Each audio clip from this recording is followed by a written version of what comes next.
ben, on va vous laisser la parole. On va déjà vous laisser vous présenter. Et puis on vous laissera un petit peu parler de ce sujet qui est l'émancipation démocratique, point d'interrogation. Voilà. Donc, on commence par toi, Louis, te présenter. Voilà. Et puis, je vous laisse entre vous. Et s'il y a besoin de poser des questions, je descendrai dans la foule. À toi, Louis. Bonjour à tous. Vous m'entendez bien? Oui. Ouais. Je suis ravi d'être avec vous, en plus sous les arbres comme ça, et à côté d'Avignon, sur la presqu'île, avec la force du fleuve, la puissance d'un torrent qui ne peut pas s'arrêter, quoi, de quelque chose qui va aller jusqu'à la mer, quoi qu'il arrive. Et je crois qu'on est tous en train de confluer, tous en train de venir ensemble pour aller nourrir une énorme énergie qui est en train de transformer le monde et de le nourrir. Donc voilà, moi je suis médecin réanimateur effectivement, mais là je parle d'émancipation démocratique, donc je vais être assez loin de mon sujet, mais du coup très en sécurité par rapport à l'ordre des médecins, donc pour moi ça va être plus facile que d'habitude.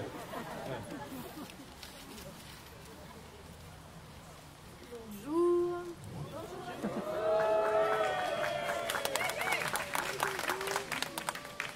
J'ai plutôt l'habitude d'être planquée derrière mon écran, donc là c'est un peu impressionnant.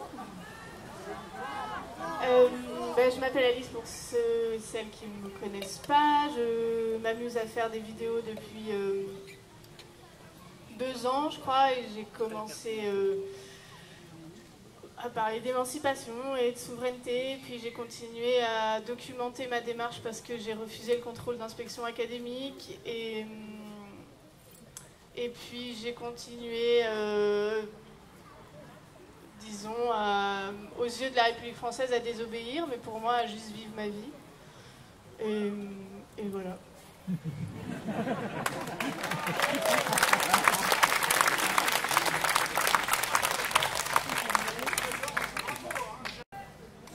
Moi, c'est Sylvain. Et, je suis là pour parler d'émancipation. C'est un sujet que Alice, on traverse beaucoup en ce moment, on questionne et on teste surtout, on essaie de voir ce que ça implique. Et donc, je dirais que mes démarches les plus importantes, on va dire récemment, ça a été de... Plus fort, pardon. Ah oui, je m'entends mieux moi. Les démarches les plus fortes, je dirais, dernièrement, ça a été de séparer de la citoyenneté française, on va dire, au moins... Ça me faisait un peu peur, alors j'avais décidé de le faire sur 1 an, on verra au bout d'1 an ce que j'en fais. Et d'arrêter de travailler aussi, arrêter de travailler pour l'argent, essayer de suivre les élans du cœur au lieu de suivre les élans de la peur et du cerveau et tout ça. Donc j'ai pour témoigner un peu de ça aussi.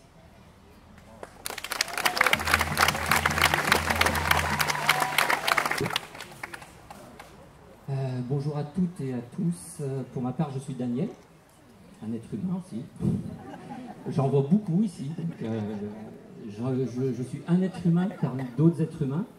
Et puis je pense que ma place aujourd'hui ici, en fait, c'est chacun d'entre vous qui pouvait l'occuper.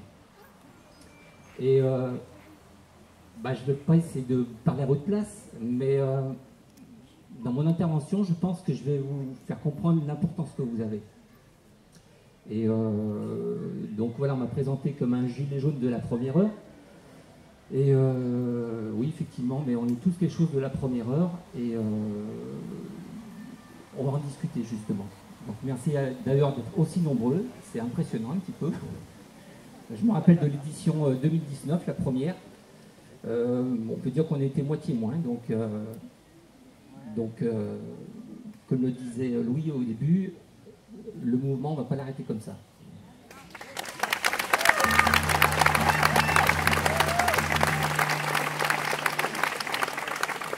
Bonjour à tous et merci d'être venus si nombreux ici effectivement aujourd'hui. Alors comme je dirais mon ami qui vient de le dire, être journaliste c'est être un analyste d'un jour, donc vous pourriez tous effectivement être là aujourd'hui à notre place.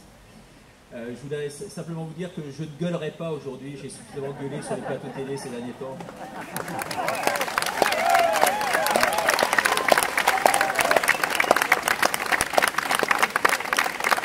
ce passage chez Hanouna a fait 14 millions de vues, 90%, et vous pouvez les voir sur les sites, de gens qui étaient favorables. Et derrière tout ça, et j'y reviendrai,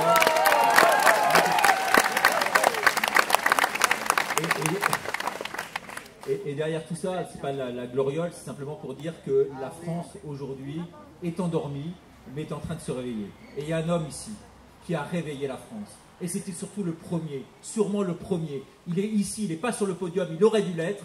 C'est Francis Lalanne. Mon ami Francis, à qui je tiens à rendre hommage particulier aujourd'hui.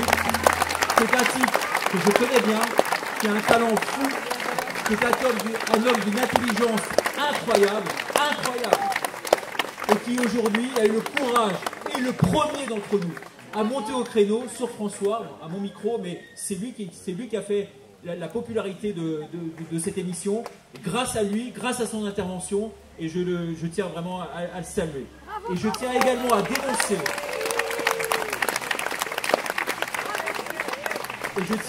dénoncer, la manœuvre absolument abjecte dont il a fait l'objet il y a quelques instants là-bas, sur le parking, où il a demandé à ne pas être filmé, et que la presse est venue malgré tout l'interviewer, le filmer, et il s'est défendu tant bien que mal. Merci, Francis.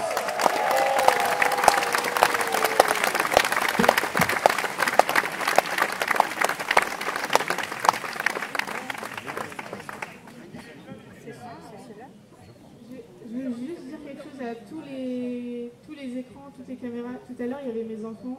Je veux pas qu'ils soient sur Internet. Donc je sais pas si maintenant vous les voyez encore, mais là, ils ont pas envie de jouer derrière. Mais j'ai pas du tout envie qu'ils soient filmés.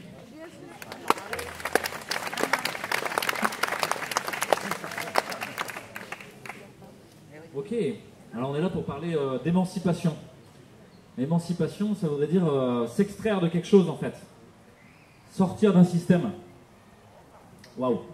Vaste programme parce que ça peut aller loin, ça peut aller jusqu'à être comme les sadhus en Inde. Vous voyez ceux qui sont couverts de poussière, les renonçants, ceux qui vivent en dehors. Eux, ils ont décidé une fois pour toutes qu'ils n'y étaient plus. Peut-être vous êtes un peu des sadhus ou des sages? Non? Bah, en fait, il y a un jour où, bon, déjà, je me suis toujours dit qu'il y avait une arnaque sur le vivant depuis petite. Donc je vis avec cette idée qu'il y a quelque chose de dissonant entre ce que demandait le monde adulte et ce que le monde adulte incarnait. Il y avait un fossé, quoi. Donc on exigeait de moi des choses que les gens même qui l'exigeaient n'étaient pas capables de me montrer. Donc j'ai jamais eu trop envie de rentrer dans ce monde-là. Et puis un jour, j'ai appris que la République française est une société enregistrée à société.com avec un numéro de sirène qui est le 1 0 0 0 0 0 0 17. Donc c'est une entreprise, comme l'est le ministère de l'Éducation, comme l'est le ministère des Armées, comme le sont tous les départements, ils sont tous enregistrés à société.com. Et que ces sociétés, pour pouvoir contracter avec moi, ont besoin de... que je sois sur le même plan, en gros, donc comme si j'étais une micro-entreprise à moi toute seule, et donc on crée la personne juridique, donc ils nous ont enregistrés à la naissance avec un autre numéro, qui est notre numéro de sécu un peu. Et puis, mais moi je me dis, j'ai pas consenti, je ne consens pas à ces contrats avec cette société qui est hautement lucrative, qui n'est pas du tout là pour notre bien-être. Ça prend pas longtemps à prouver aujourd'hui. Donc, comme je disais, j'ai d'abord refusé l'instruction, le contrôle d'inspection à domicile, puis j'ai libéré entre guillemets mon fourgon, donc c'est mon fourgon de femme libre. J'ai demandé à le désenregistrer des registres de la République française, j'ai fait mes propres plaques. Et en septembre dernier, j'ai envoyé une lettre de sécession. Donc je considère que je suis un territoire à moi toute seule, qui fait sécession. Donc l'idée de faire sécession, c'est de réclamer son indépendance. Donc voilà, je fais sécession avec le territoire majoritaire qui est la République française, qui m'impose des choses auxquelles je ne consens pas et que personne ne me demande vraiment mon avis.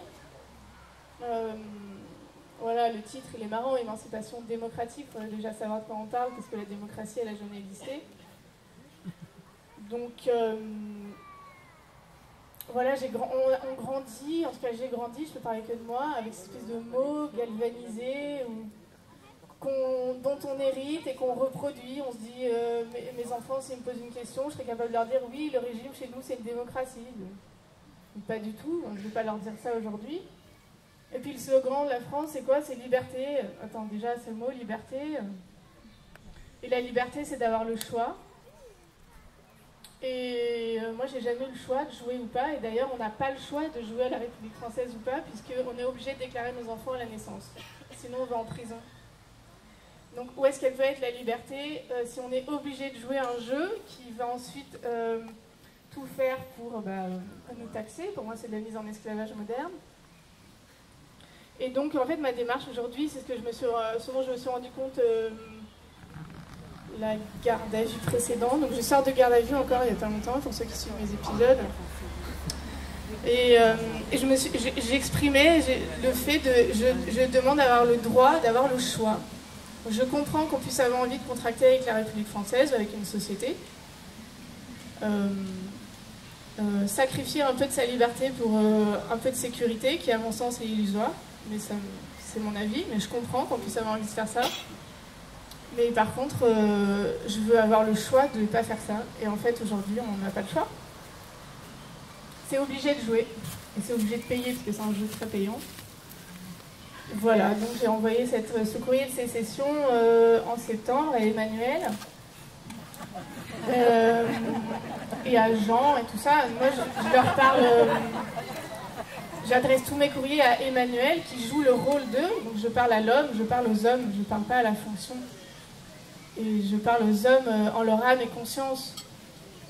Parce que tout le monde se cache derrière sa fonction. Et puis la responsabilité, elle se décharge toujours sur l'autre, sur l'autre, sur l'autre dans la pyramide. Puisque c'est une hiérarchie dans une pyramide. Hein. En haut, il y a un président, puis après ça coule.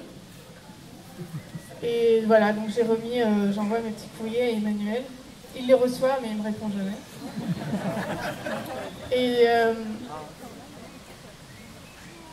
je lui ai dit que je voulais plus jouer, que finalement mes parents ils m'avaient un peu mis sur ce plateau à ma naissance sans savoir vraiment ce qu'il en retournait, et que il est censé avoir un âge légal à 18 ans où on récupère notre responsabilité, et à ce moment-là je trouve que on devrait demander comme un passage initiatique à 18 ans, tu convoques tous ceux qui ont 18 ans, est-ce que tu as envie de continuer à ce jeu?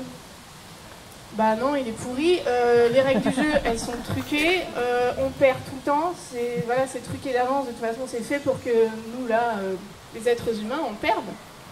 Je ne vais pas m'amuser à perdre ma vie, à jouer, à gagner ma vie. J'ai rien à gagner, j'ai tout à l'intérieur de moi. Et donc moi, si on m'avait demandé à 18 ans, j'aurais dit non. Et comme je me suis réveillée 15 ans plus tard, j'ai dit non 15 ans plus tard. Et voilà, et donc je me place... je dis oui à la vie, en fait. Je dis non à la République française parce que je dis oui à la vie. Ça me semble incompatible, les deux. Et voilà, parce que j'ai l'impression que... dire oui à un petit bout de la République française, et ben, on ne peut pas dire aujourd'hui qu'on ne sait pas tout ce qui est commis au nom de la République française. Par exemple, je ne consens pas à ce qu'il y ait 35 milliards d'euros dépensés dans l'armement. Je ne consens pas à ce que la France, elle, vende des armes à l'Arabie Saoudite, qui est un pays qui pratique la lapidation. Donc comment on fait, en fait Et si je dis, on a l'impression que c'est cloisonné, donc j'ai affaire au ministère de l'Éducation, on a un doigt, mais en fait c'est un organe. Et si je dis oui ici, je dis oui là aussi. Et il y a des choses vraiment auxquelles je ne peux pas consentir.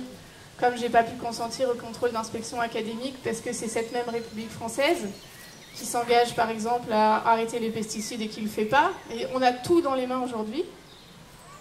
On a toutes les connaissances théoriques, pratiques, on a tout l'argent qu'il faut, on a tout ce qu'il faut pour faire un monde merveilleux. Donc il y a bien une volonté délibérée de faire de la merde. Et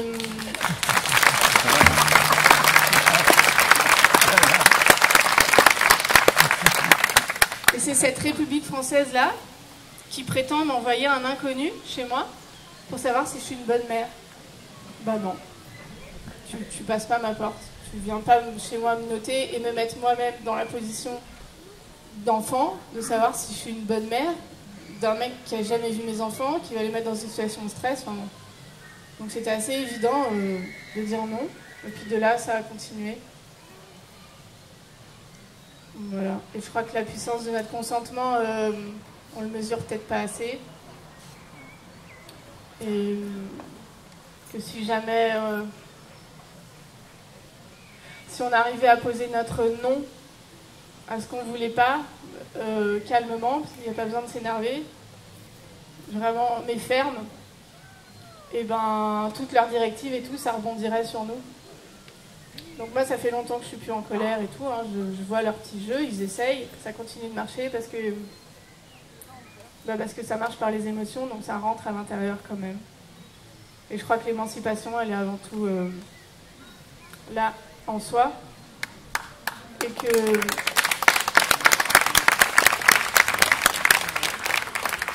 on est plusieurs à l'appeler gouvernement et papa État. Et je crois vraiment qu'on cherche dans cette société ce qu'on n'arrive pas à s'offrir à soi-même. D'être son propre père et sa propre mère, et la terre est notre mère, et le ciel est notre père, et on a tout là.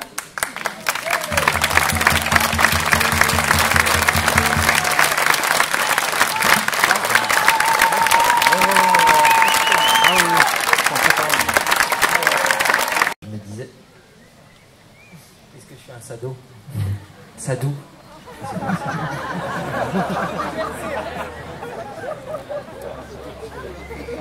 Non, je suis pas un sadou du tout. D'ailleurs, j'en profite pour décoller cette image qui me colle à la peau de l'homme qui vit dans les bois. Non, pas du tout. C'est loin d'être comme ça. Moi, je dirais que sur le chemin de l'émancipation,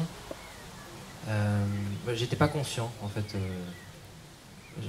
Consciemment, ma réflexion n'était pas très poussée, mais dans mon expérience de vie, je voyais bien qu'il y avait un truc qui me rendait pas heureux. Et finalement, là où je touchais vraiment la joie profonde, enfin la magie de la vie, c'est quand je partais en voyage. En fait, je partais en voyage et je me jetais dans les bras de l'univers et j'avais plus personne pour me dire quoi faire, comment le faire, quand le faire. Enfin, j'avais plus ça. Et en revenant de voyage, je revenais en France et je me disais bon, on va peut-être faire comme tout le monde, on va essayer. Enfin, j'ai essayé tant bien que mal. Et voilà, j'ai fait des allers-retours entre le voyage et essayer d'être quelqu'un qui joue un peu le jeu de la société, quoi. Je croyais que j'avais peut-être même pas conscience qu'on pouvait sortir du bocal finalement. Et ce qui s'est passé, c'est que petit à petit, je me suis rendu compte que je croyais gagner en indépendance, je croyais m'émanciper en devenant, on a l'image de l'homme émancipé, c'est celui qui a sa maison, sa voiture, qui a son pas forcément un excès d'abondance, mais qui a tout ce qu'il faut, quoi. Et en fait, si on décortique entre moi et un loyer, qu'est-ce qu'il y a, quoi? Il y a tout un tas de dépendances à l'argent, notamment. L'argent qui est fourni par quelqu'un. Et donc, alors que quand je partais en voyage, la distance entre moi et l'eau, c'était juste quelques pas vers la rivière. La distance entre moi et la nourriture, c'était... je suis parti des fois sans argent, ou des trucs comme ça. Enfin, j'ai fait des expériences. Je voulais galérer, j'ai jamais réussi, en fait. C'est vraiment... Je dis pas que si quelqu'un essaye de ne pas galérer, s'il ne va pas galérer, mais moi j'ai jamais réussi. Parce que finalement, je m'étais dit, je vais partir sans tente, sans bouffe. Et puis les gens t'invitent chez toi, ils ont des melons dans leur coffre, la terre est abondance en fait, et il y avait ce décalage entre le mode voyage et le mode, je vais peut-être gagner ma vie. En fait, j'étais en train de la perdre. J'étais en train de la perdre à essayer de la gagner parce que la valeur, la chose la plus précieuse, et c'est ce que je me suis vraiment rendu compte une dernière fois récemment, c'est que la chose la plus précieuse que j'ai, c'est mon temps de vie. Et il était constamment volé pour des conneries, quoi. J'ai essayé d'être entrepreneur pour être libre. Finalement, je passais ma vie à faire de la compta, répondre à des mails de clients que je respectais pas vraiment. Enfin, je m'en foutais. Enfin, ça ne nourrissait pas mon cœur, quoi. Et donc j'avais envie de vivre un peu entre les deux comme ça jusqu'au jour où c'est complètement débile, mais ça tient juste à un petit bout de papier sur la tête. J'ai décidé de jamais le mettre. J'ai décidé de pas le porter parce que je suis né avec ce truc. Je peux pas faire quelque chose. Je peux pas respecter un ordre que je comprends pas. Et ça peut être très débile parfois, mais je peux pas respecter tant que j'ai pas compris pourquoi je le fais pas. Et j'ai pas compris pourquoi. Et donc voilà. Pour me respecter moi, je pouvais plus exercer mon métier, enfin ce que j'avais monté, quoi, comme entreprise. Donc j'ai décidé de tout arrêter, de faire le grand saut et de retrouver ce mode voyage, mais sans partir à l'autre bout du monde, sans prendre l'avion en Nouvelle-Zélande ou autre. C'était faire un voyage vers l'intérieur, en fait. L'émancipation, elle est au centre et finalement c'est un voyage assez initiatique. Parce qu'on peut pas le faire sans dégommer toutes ces peurs, quoi. Quand j'ai décidé d'enterrer mes papiers, donc j'enterre ma sécurité sociale, j'enterre. Je me suis pas encore séparé de l'argent, donc j'ai toujours des comptes en banque et tout ça, mais c'est une émancipation par étapes. Mais j'ai commencé par celle-là pour voir qu'est-ce qui arrive à un être humain sur Terre quand il a plus de papiers. Et 4 jours plus tard, on a fait une fête. J'avais organisé une fête d'enterrement. Je me suis enterré. Et c'était super chouette. Et 4 jours plus tard, bam, on se fait contrôler. Et je m'étais donné un nom pour savoir si j'allais déterrer mes papiers. Et puis en me disant, c'est trop chiant en fait de pas avoir de papier, donc je les déterre. Et puis je vis ma vie en cohérence, mais autrement, en essayant une autre expérience. Et au bout de 4 jours, je suis devenu un délinquant. Parce que je me suis fait contrôler dans ma voiture et j'ai pas voulu dire oui, je suis bien Sylvain, mon nom de famille. Il le savait, hein, mais j'ai juste pas dit ça. Et ça m'a valu un petit tour en garde à vue et la saisie de ma voiture, qui était un peu mon domicile aussi, on va dire un bon tiers, un bon quart de l'année. Et donc voilà, je vais laisser la parole maintenant.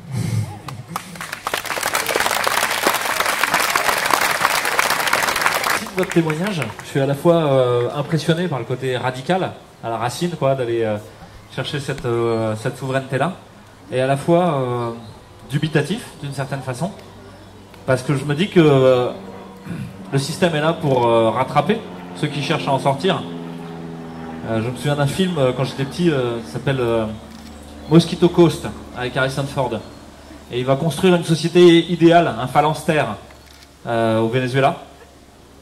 Et en fait, il fait un truc génial avec les Indiens dans la forêt. Puis, non, il y a le prêtre qui arrive. Puis non, il y a des gars avec des kalachnikovs qui arrivent. Et puis il y a des gens qui arrivent et qui volent ce qu'il a. Et en fait, à la fin, c'est sa famille qui même est content quand il tombe dans la rivière et qu'il se noie. Parce qu'il a créé une espèce d'enfermement dans son évasion. Et que de partout on cherche à le ramener. Donc c'est en ça où je suis dubitatif, c'est que si je suis sur le témoignage, moi j'ai essayé d'être marginal dans le système. Et c'est pas facile, parce que le système vous rattrape en permanence, cherche à faire de vous quelque chose de conforme,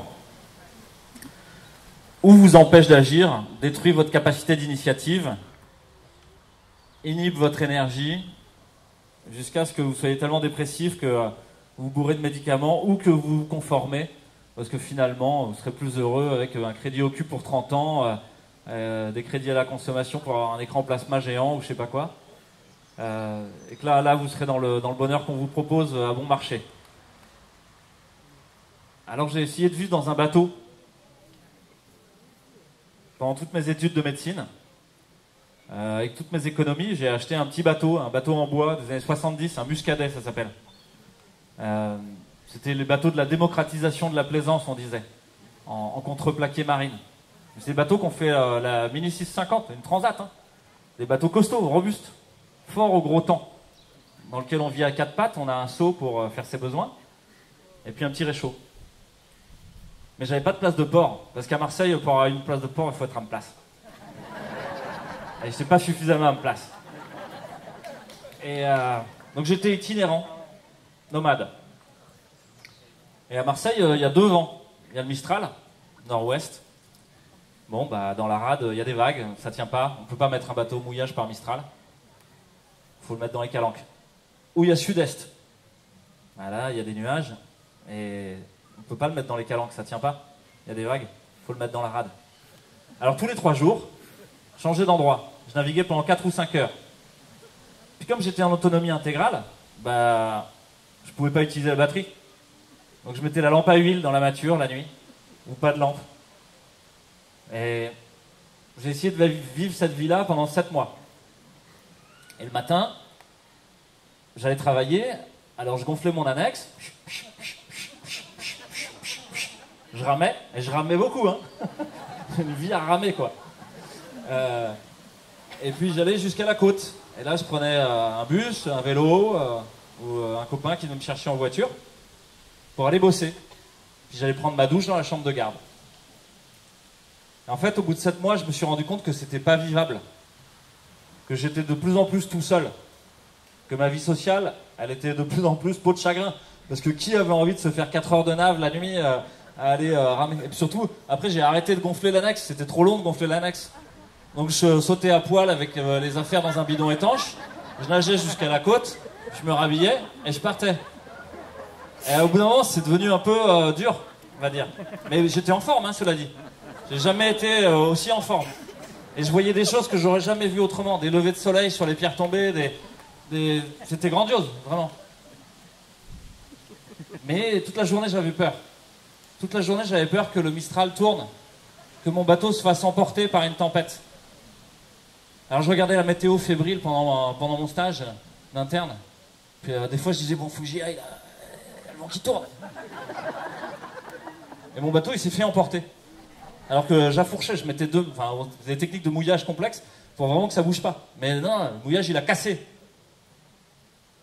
Et en fait, c'est la vie qui m'a dit, mais c'est pas possible, tu peux pas faire ça. Mais si, je peux le faire, Je peux le faire contre. Et je me suis rendu compte que je pouvais pas le faire tout seul. Et que c'était ça la clé. C'était le lien. C'était d'être en lien avec d'autres. Que si on avait été des bergers des bateaux, à peut-être 25 bateaux ensemble, itinérants comme ça dans la rade, entre Mistral et Sud-Est, entre les pierres tombées et Malmousque, en fait, là, peut-être ça aurait été possible. Mais que tout seul, c'était pas possible. Et ça, pour moi, ça a été une leçon. Ça voulait dire, on peut créer de la marginalité, on peut créer un système à l'intérieur du système. Mais pour ça, il faut être en lien avec d'autres. Et pour être en lien,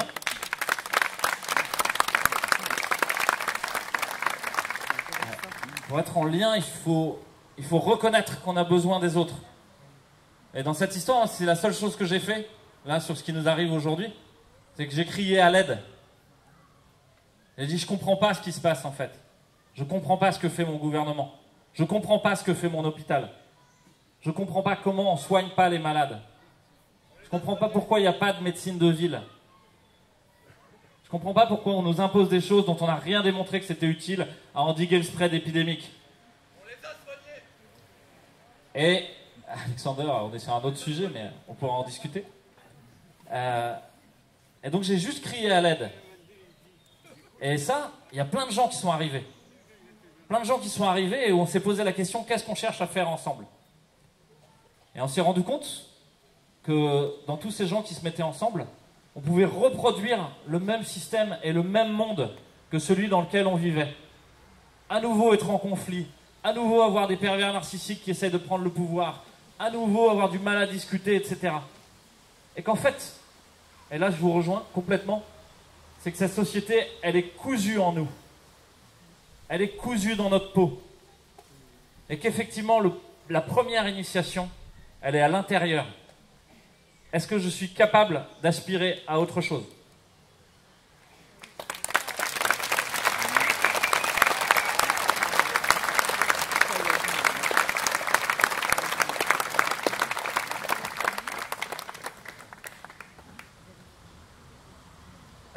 Difficile d'intervenir après vos interventions. Surtout que moi, l'émancipation, je ne la vis pas comme Alice et Sylvain, en ayant fait ces sessions. Je considère plutôt que j'ai un pied dedans, un pied dehors. Donc, avec la conscience effectivement de ce système de règles de loi auquel on ne participe pas. Donc, c'est difficile de donner son consentement à une loi qu'on nous impose, et en plus celui qui nous l'impose, c'est soi-disant un représentant, quelqu'un qui doit nous représenter. Et ce représentant, eh ben, il est en place par rapport à l'élection. Et alors beaucoup d'entre vous pensent que l'élection c'est voter. Et donc pour revenir un petit peu à mon sujet et mon statut de gilet jaune, on a été justement pendant ce mouvement entre guillemets social des Gilets jaunes qui a débuté en 2018, un rond-point qui s'est constitué comme des dizaines ou des centaines de ronds-points en France ou des barrières de péage. Et le nôtre, on en a fait un lieu fort pour une mesure forte d'émancipation, le RIC, le référendum à l'initiative de citoyens. Alors après, on peut aussi discuter du terme citoyen. Qu'est-ce que c'est un citoyen ? Moi, j'ai vu surtout la possibilité que chacun d'entre nous puisse exprimer sa voix, mais réellement. Généralement, quand on nous convoque aux urnes, c'est pour donner notre pouvoir à quelqu'un d'autre qui va l'exercer à notre place. L'élection. Vous avez en main, délivrée par cette République, par cet État, une carte électorale. Carte électorale qui sert à élire. Élire, c'est donner son pouvoir à une tierce personne qui va décider à notre place. Et donc, on a été très sensible à cette mesure parce que nous, on ne veut pas élire. Ça peut être important, effectivement, quand on est une grande assemblée comme on est aujourd'hui et qu'il va falloir peut-être discuter, on va se dire, tiens, on va peut-être en tirer au sort quelques-uns d'entre nous et puis vous allez débattre, vous allez nous rendre compte. Donc, il va falloir désigner des représentants, peut-être. Je pense que c'est utile.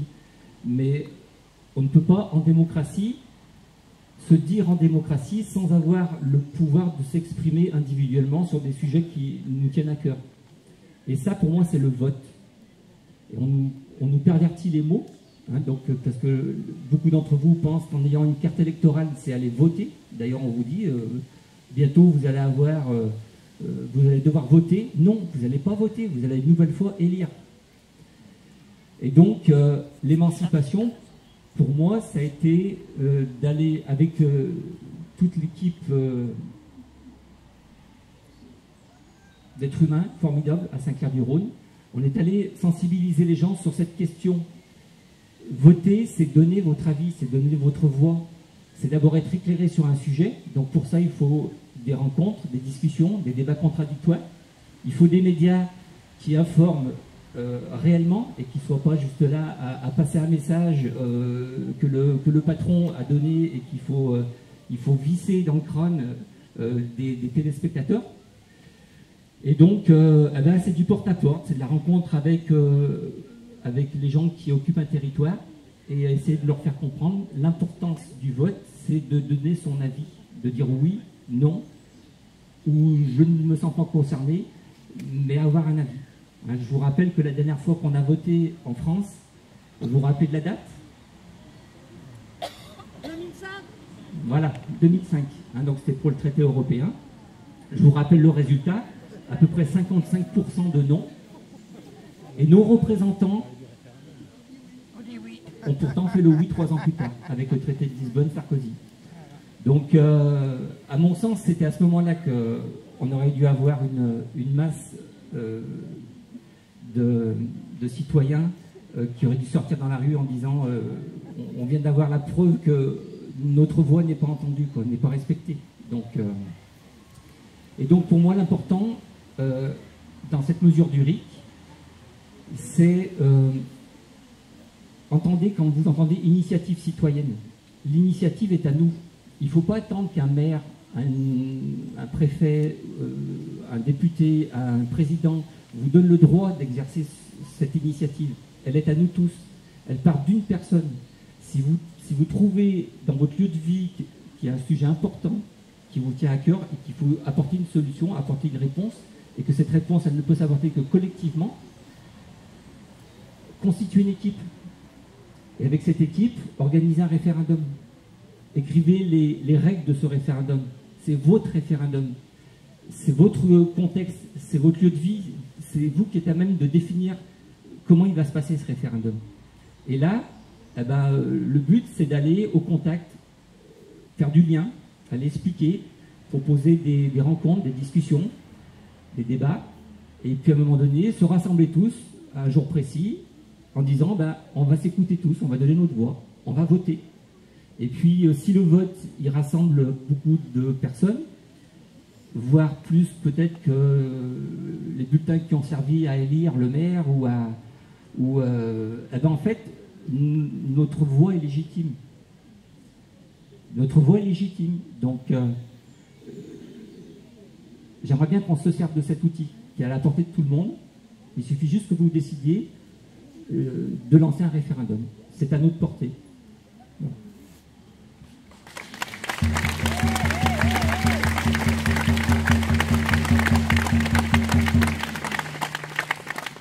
Je te passe la parole, Richard, mais on ne s'est pas très bien concerté, mais on est parti de l'individu qui a décidé en souveraineté qu'il faisait sécession, à celui qui a dit j'ai besoin d'être en lien parce que tout seul je vais me faire broyer et mon bateau il va faire naufrage, pour en arriver à maintenant qu'on est ensemble, comment on s'organise.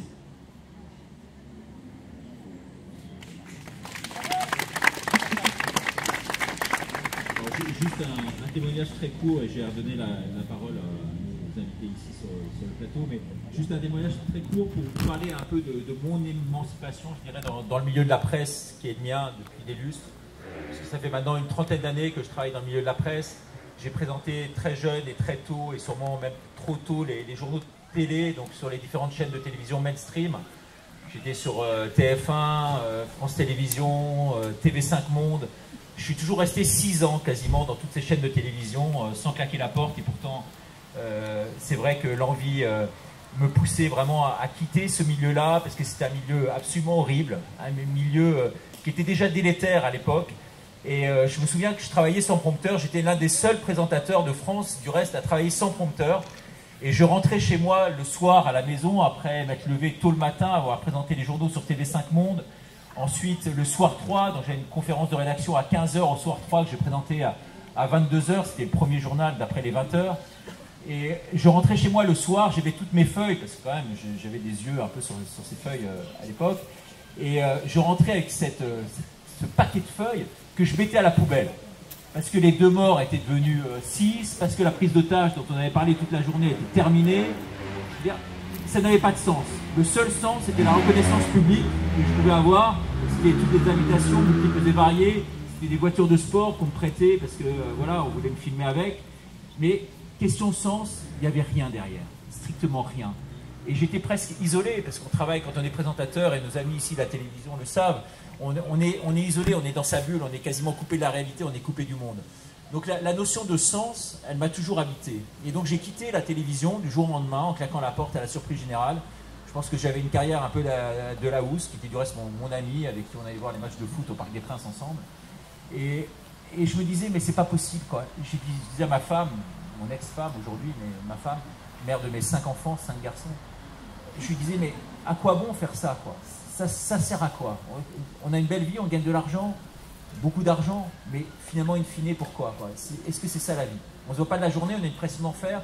Après les journaux télé que je présentais à 23h, je ne m'endormais pas avant 2h du matin, le matin à 8h, tout ça pour dire qu'est-ce qu'on faisait. J'avais besoin de m'émanciper. Donc ce terme d'émancipation, ça me parle au plus profond de moi-même. Donc là, j'ai voulu quitter l'actualité propre pour essayer de trouver de l'actualité durable. Alors j'étais élevé chez les Jésuites, à Franklin, à Paris, une des écoles les plus élitistes, et j'avais gardé des bribes. Alors je n'étais pas du tout grenouille de bénitier, bien au contraire, mais là je me suis dit quand même c'est un milieu que j'ai envie d'investiguer. Et on m'a proposé, à la surprise générale, d'être directeur d'une chaîne catholique. Alors on s'est retrouvé 4 à table, là, comme ça, avec le Monseigneur Lustiger, avec 2-3 personnes, le numéro 1 de Michelin aujourd'hui, bon bref. Et on a dit, on va faire une chaîne catholique. Voilà. Parce que les croyants qui sont très nombreux ont besoin d'avoir un porte-voix, un porte-drapeau et d'avoir une chaîne de télévision. Et cette chaîne, figurez-vous qu'on en a fait aujourd'hui, vous pouvez aller vérifier, la chaîne la plus rentable du câble et du satellite. Pourquoi? Parce qu'il y a un courant qui était extrêmement fédérateur, qu'on a réussi à mettre en place, et on a réussi à unir toutes ces personnes qui se sentaient tellement isolées, tellement morcelées, et on a réussi à les souder autour du thème, moi, qui me transcendait. C'était pas la foi pure des cathos avec les cathos pour les cathos. À la limite, ça, c'était pas mon problème. C'était vraiment autour d'un Dieu unique et d'une forme de spiritualité beaucoup plus large aussi, que sûrement représentent nos amis ici, de pouvoir unir tous ces peuples entre eux et faire en sorte que la religion soit vraiment reliée et non pas divisée telle qu'on l'entend aujourd'hui, que les laïcards qui sont aujourd'hui au pouvoir l'entendent aujourd'hui. Voilà. Et donc, suite à ça, et je vais aller très vite, hein, je ne suis pas là pour parler de moi, mais sur l'émancipation, je pense que c'est assez intéressant comme témoignage. Je pense qu'au bout d'un moment, je me suis dit, je vais m'émanciper aussi autrement et je vais partir voyager. Donc j'ai voyagé à travers 85 pays dans le monde, donc essayer d'avoir cette ouverture d'esprit. Et puis au moment de la crise du Covid, il y a quelqu'un qui m'a appelé au plus haut niveau. Alors la presse tout à l'heure m'a demandé, mais c'est qui cette personne qui vous a appelé? Quelqu'un de plus haut niveau. Elle m'a appelé, elle m'a dit, vous savez ce qui va se passer, Richard, on a vraiment besoin de toi, tu as raccroché tes crampons journalistiques, remonte sur ton cheval, je vais tout expliquer en 1 heure et tu resteras assis de ce qui va se passer et tu verras, heure par heure, jour après jour, mois après mois, exactement ce qui va se passer. C'est exactement ce qui se passe aujourd'hui. Donc on a besoin de toi pour aller contrer tout ça, pour être une voix forte dans les médias et pour aller, voilà. Donc j'ai créé cette minute de Ricardo que vous voyez aujourd'hui quotidiennement, qui a pris un essor considérable, et c'est vrai aujourd'hui, qui me dépasse même un peu. Et c'est vrai qu'aujourd'hui, je suis interviewé sur les différents médias comme porte-drapeau, au même titre que le docteur Fouché et bien d'autres, Francis ici et d'autres. Et c'est vrai qu'aujourd'hui, on représente une voix alternative, et moi en tout cas une voix alternative de la presse. Je pensais malheureusement qu'avec François, j'aurais pu trouver ce média qui me correspondait bien. Ils sont venus me chercher dans le cadre de la Minute de Ricardo. Au début, c'est pour faire la Minute de Ricardo, ensuite des interviews, ensuite d'être directeur de développement, ensuite ci et ça. Mais finalement, je me suis aperçu que malheureusement, il y avait le verre dans le fruit et je ne m'étendrai pas là-dessus et que ce n'était pas pour moi du tout. Et je suis parti tout de suite. J'ai claqué la porte de François comme j'ai claqué la porte des médias aujourd'hui. Voilà, malheureusement, parce que je crois que ça morcelle un peu aujourd'hui cet esprit de résistance qui est nôtre, notamment dans les médias. Et c'est pour ça, et je terminerai par ça, que j'ai décidé, suite à cette minute de Ricardo, de monter avec tous ces lanceurs d'alerte qui sont multiples et variés, qui ont une notoriété folle, qui drainent autour d'eux un monde considérable, qui sont morcelés. J'ai décidé, et j'ai eu les fonds cette semaine en Suisse, d'où je viens là, je viens de faire 5000 km en voiture en 1 semaine, mais tout ça pour vous dire que j'ai réussi à avoir ces fonds qui me permettent aujourd'hui de lancer la une.tv, c'est une nouvelle chaîne de télévision qui va défrayer la chronique à partir de début septembre.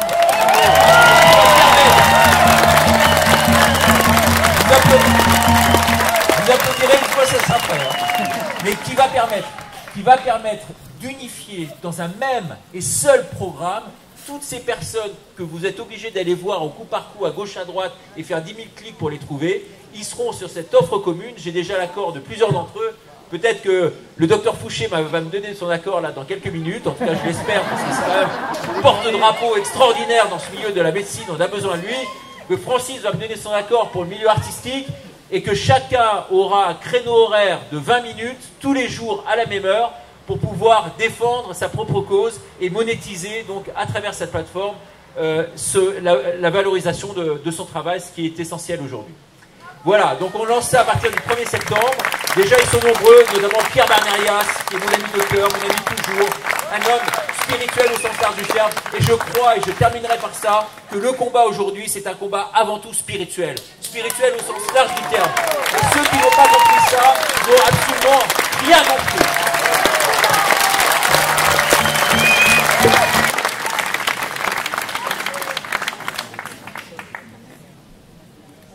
Je rebondis dessus parce que je dis souvent que là, notre évolution, notre rêve-olution, elle se fera dans la foi et le sacré, ou elle ne se fera pas.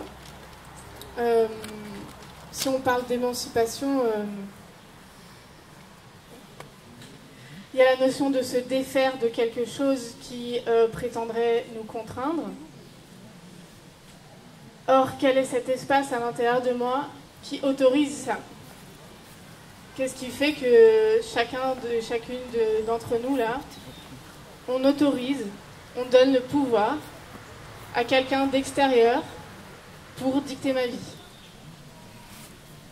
Et Il n'y a que deux options. Ça marche aujourd'hui que parce qu'il y a ce vide d'existence qui fait qu'on est un peu perdu et qu'à un moment, on autorise une instance extérieure qu'on ne connaît pas à nous dire va à gauche, va à droite et qu'on y va. Et en ça, moi je trouve que c'est criminel depuis très longtemps. Puisque le principe est de nous faire peur en permanence. Et donc une fois qu'on a peur, eh ben, on est prêt à tout pour avoir moins peur. Donc ils créent le problème et ensuite ils vendent la solution très cher. Et je crois que c'est possible que parce qu'on ne se respecte pas assez. Et on ne se respecte pas assez que parce qu'on ne s'aime pas assez. Et que notre société elle est simplement malade d'amour.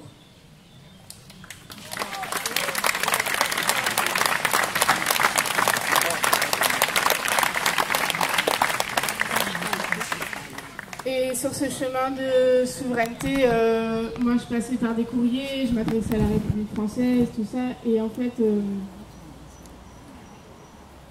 aujourd'hui je m'en remets à la vie.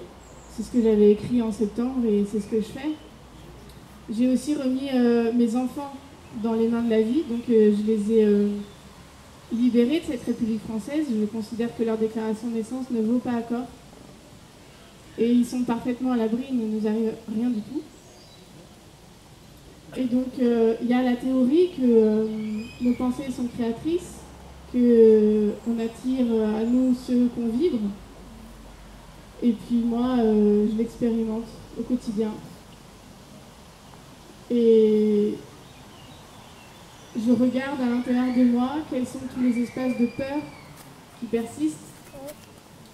Et là où je voudrais le combler par gouvernement et papa État, qui pourraient me consoler, ou me conseiller, ou me diriger, parce qu'à l'intérieur de moi, on parle d'émancipation comme on parle d'émancipation de ses parents. Hein. C'est exactement la même chose, donc là c'est les parents du système. Et il y a un temps, il y a un moment venu où je suis assez plein de moi-même, et pleine de moi-même pour ne pas avoir à chercher à l'extérieur. Et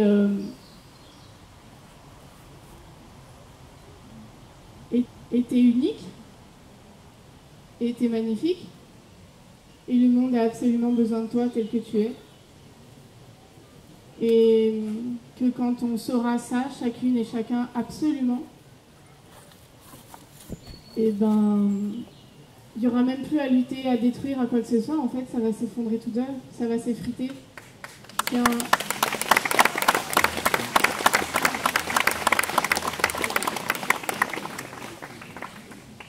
C'est un jeu terrestre. On est là pour réapprendre à trouver la voie de l'amour. Et on a un magnifique décor qui s'appelle République française chez nous, avec des injonctions parfaitement stupides, absurdes et tout ça, mais merci. Parce que déjà, ça nous a permis d'être tous là aujourd'hui, ça a permis à beaucoup de gens de se réveiller. Et on avait besoin d'aller autant dans l'absurde pour comprendre que ça n'a pas de sens, et que le sens, il est à l'intérieur. Et moi, je le vois dans ma vie, en fait, aujourd'hui, ça rebondit sur moi, les injonctions de la République française, et elles ne m'atteignent pas. Et je vous disais que j'étais en garde à vue, donc c'était la semaine dernière, même pas. Il y a 3 jours. Il y a 3 jours, j'étais en cellule pendant 20 heures. Et j'y étais déjà le mois dernier, pendant 30 heures. Et j'y étais en novembre, je crois, et en septembre. Pour les mêmes faits, exactement les mêmes faits, parce que mon camion est illégal, j'ai fait mes propres plaques, je ne présente pas mes papiers, j'ai fait l'aménagement que je voulais, bref, je vis ma vie, quoi. Et la garde à vue précédente, en fait, je ne savais pas, mais j'ai été notifiée il y a une semaine que j'ai pris du sursis. Donc j'ai 3 mois de sursis. C'est pas moi, hein. Ma personne juridique a 3 mois de sursis, l'entité de papier, là. Et après ça, nouvelle garde à vue. Avec mes enfants, cette fois-ci, je me suis fait arrêter. Et il y avait ces mains. Donc je me dis, il y a une part de moi qui me dit c'est bon quoi, case prison. Pour ceux qui ont déjà écouté les vidéos, j'ai déjà œuvré sur moi au point de me dire ils peuvent tout me prendre. En cellule, l'avant-dernière fois, je me suis dit ils peuvent prendre mon camion, ils peuvent me mettre en prison. Je peux sortir comme ça juste avec mes vêtements. Il y a quelque chose à l'intérieur de moi qui ne me prendront jamais.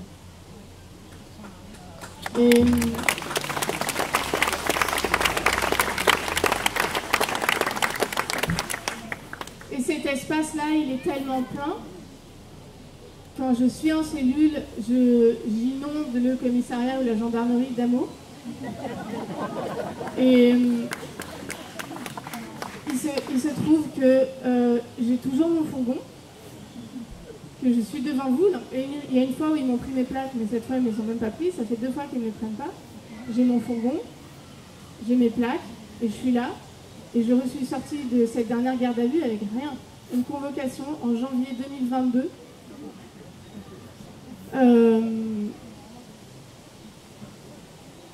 Ça rebondit. On est créateur de notre réalité. Et quand on aura pleinement conscience de notre puissance, c'est pas notre pouvoir, c'est de notre puissance, la puissance de notre consentement, je pense qu'à ce moment-là, on pourra se réunir.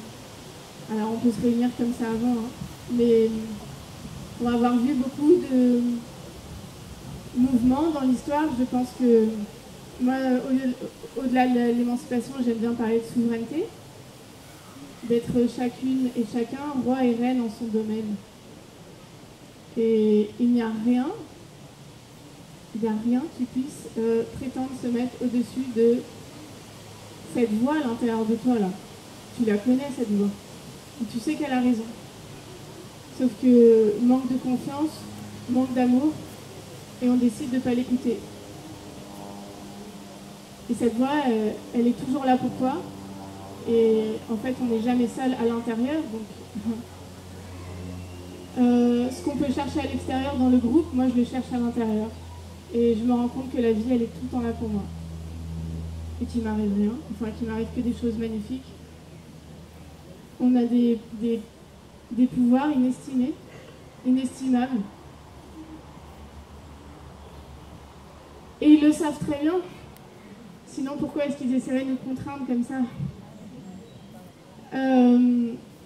Tout est fait tout le temps pour que tu n'aies pas 2 secondes pour te demander de quoi j'ai envie dans ma vie depuis que tu es enfant. Tout est fait pour que tu n'aies pas 2 secondes à rêver à plus grand, au cas où ça arrive. Ils sont très très conscients de notre puissance et de la force de notre amour. Et que quand chacun sera une bulle d'amour invincible, bah, simplement ils partiront en poussière sans rien faire.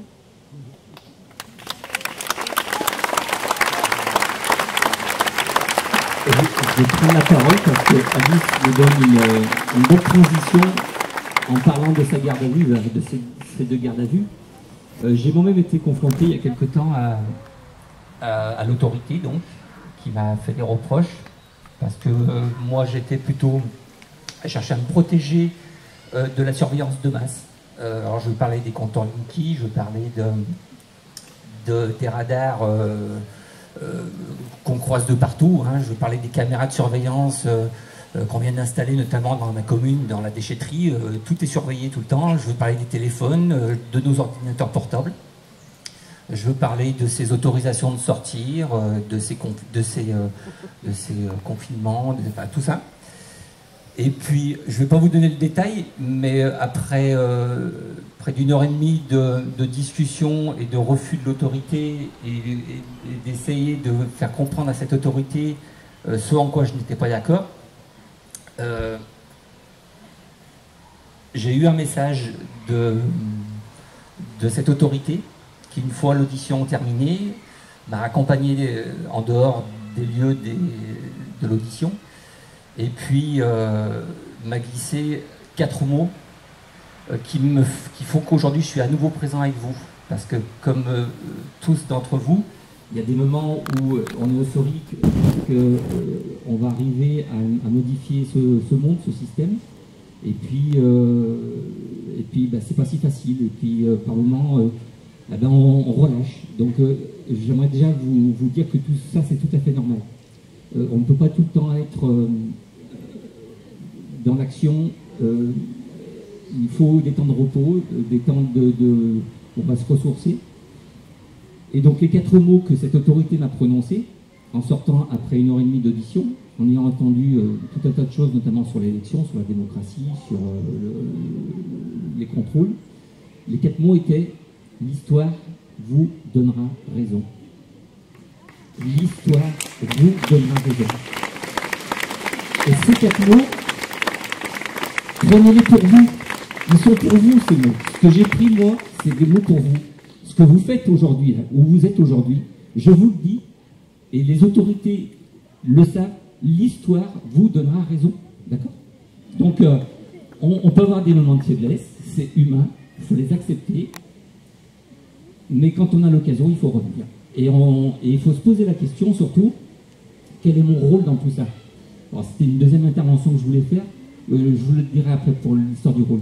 Juste pour le côté spirituel, je voudrais, j'ai un témoignage fort sur l'importance de l'intention. En 2015, je me suis animé d'une intention forte, qui était de voir un peuple qui s'unissait, même s'il était à dénoncer ou à travailler sur des sujets différents, dans la santé, dans l'éducation, dans l'économie, dans la justice. Je me disais que quand est-ce que ce peuple va enfin agir ensemble? Et je m'étais dit, il ne faut pas leur proposer d'être tous derrière un mouvement. Le tout, ça n'existe pas. Il faut peut-être leur proposer avec une sorte de code couleur ou quelque chose que chacun porterait. Et en 2015, je ne sais pas si vous avez eu ce petit papier dans les mains que Roland a dû distribuer. Oh, on verra ça après. Ce petit papier là, je ne sais pas si vous l'avez eu. Il s'appelle Opération Gilets jaunes. C'était en 2015. En 2015, on était quelques individus à porter un gilet jaune avec une intention forte de montrer nos actions. Et l'intention était tellement forte, alignée, sincère, juste, que 3 ans plus tard, vous savez ce qui est arrivé. Je me suis retrouvé à Paris, à Lyon, dans ma commune, à voir des masses de gilets jaunes.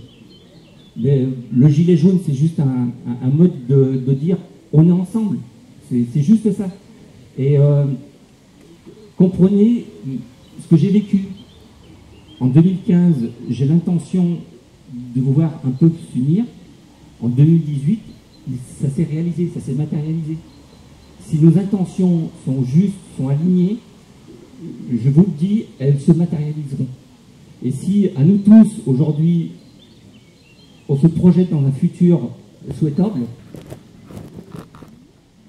il n'y a aucune raison qu'on n'y arrive pas. Il n'y a aucune raison. D'accord? Donc, l'intention, pensez aux intentions que vous avez.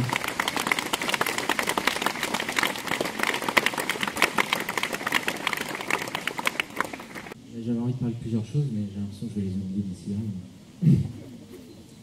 J'ai ce côté spirituel. J'ai l'impression que c'est le... Alors, on nous dit souvent que les religions, ils ont perdu en pouvoir et que finalement, maintenant il n'y en a plus. En fait, pour moi, il y en a des nouvelles. Elles s'appellent la science,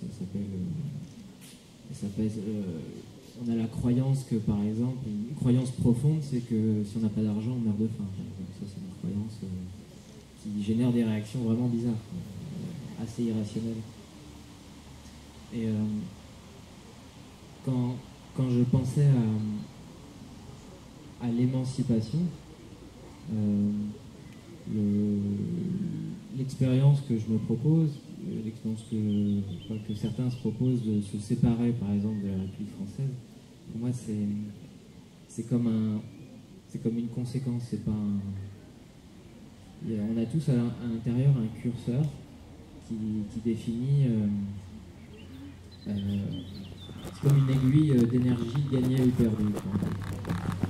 Et moi, je me suis rendu compte que jouer le jeu, par exemple, de cette nouvelle religion qui dit il faut travailler pour être heureux, etc. Remets ton bonheur. Enfin, la religion, c'est un peu comme avant les autres religions. Entre toi et Dieu, il y a un intermédiaire. C'est l'Église, par exemple. Maintenant, c'est entre toi et le bonheur, il y a l'argent. Ok, l'argent qui contrôle l'argent. Si tu remontes le film, tu dis ah ouais, l'argent, je donne beaucoup de pouvoir à quelque chose que je ne contrôle pas, quoi, qui est dans les mains de quelques gens sur Terre. Donc à partir du moment où on est informé de comment fonctionne comment on a choisi de fonctionner, plus ou moins, en tout cas comment on consent de fonctionner en jouant au jeu, et ben il y a le curseur qui dit ok, est-ce que si je continue à jouer le jeu, est-ce que ça me coûte de l'énergie ou pas, et en fonction de ça, choisir de s'émanciper. Et l'émancipation de la République française, c'est une parmi 36 000 autres. On a tellement de dépendance dans tous les domaines. Quoi. On peut s'émanciper de plein de relations. En fait, c'est toujours des relations. On s'émancipe de la relation avec des relations affectives toxiques, des relations avec la nourriture, des relations... Enfin, il y a beaucoup plus de sujets que juste la République française. Et comme tu dis, c'est pas une course ou une faiblesse, je veux dire, c'est pas le chemin de vie de tout le monde de faire ça. En tout cas, l'expérience que je me propose à moi, je me la propose parce que j'ai envie de tester. Et voilà, je sais où je voulais en venir. C'est que je vois ça comme un voyage. Et les conséquences de ce voyage, c'est que je me suis rendu compte qu'en coupant mes liens avec mes obligations que j'avais avant, l'obligation de travailler, par exemple. J'ai décidé de changer le mot travailler par œuvrer. Je suis toujours en hyperaction, mais c'est plus du travail, c'est œuvrer, et j'attends pas de retour, à part le retour d'être satisfait d'avoir enfin décidé de prendre le temps de faire ce que j'aime faire. Et la conséquence de ça, c'est que, et je pense que c'est ce qui nous fait le plus peur, encore plus peur que la peur de la punition, la peur d'être enfermé, et tout ça, c'est la peur d'être responsable. Parce que toute notre vie, on met un intermédiaire entre... je sais pas si mon bonheur, c'est ce bout d'aluminium. Je vais y foutre plein de barrières entre les deux, comme ça, j'ai des bonnes excuses pour pas être heureux. Et sauf que quand on les jette tous, et ben finalement, j'ai plus d'excuses pour ne pas être heureux. Donc je deviens responsable. Et si en plus... moi, la vie m'a amené à faire l'expérience de ce qu'on peut appeler une foi ou une spiritualité, c'est que rien n'arrive par hasard. Enfin, rien n'arrive par hasard, la vie est magique. Quand je dis j'ai voulu galérer, ça s'est jamais arrivé. Et le nombre de fois où j'ai pensé à un truc et c'est arrivé le lendemain, des trucs improbables, j'arrive plus à mettre en doute ça, que quelque part, la pensée est créatrice. Si j'imagine quelque chose, je peux le matérialiser. Je cherche plus à savoir comment ça marche, mais je constate que ça marche. Et donc, avec ça en tête, et plus d'excuses entre moi et je sais pas, on peut pas dire le bonheur est la meilleure version de moi-même, on va dire. Il n'y a plus d'excuses, et ben finalement, c'est un peu ce que j'ai vécu cet hiver. C'était un énorme vertige. On n'est tellement pas habitué. Enfin, j'étais pas habitué, je peux pas dire j'étais pas... C'est confortable en fait d'avoir des excuses. Ah, je serai heureux quand mes gosses seront grandis, je serai heureux quand j'aurai un peu d'argent de côté, je serai heureux quand... Mais non, en fait, la seule urgence c'est d'être ici et maintenant. Et ça c'est un choix intérieur, c'est une position qui demande du courage. Dans le sens... le courage ça vient du cœur, quoi, étymologiquement, c'est écouter la voix du cœur. Et donc, je voulais juste témoigner de ce... Je pense que c'est le truc le plus flippant, en fait. Finalement, affronter l'autorité, c'était que dalle par rapport à affronter ma responsabilité d'être heureux. Et donc, j'ai trouvé que, quelque part... voilà.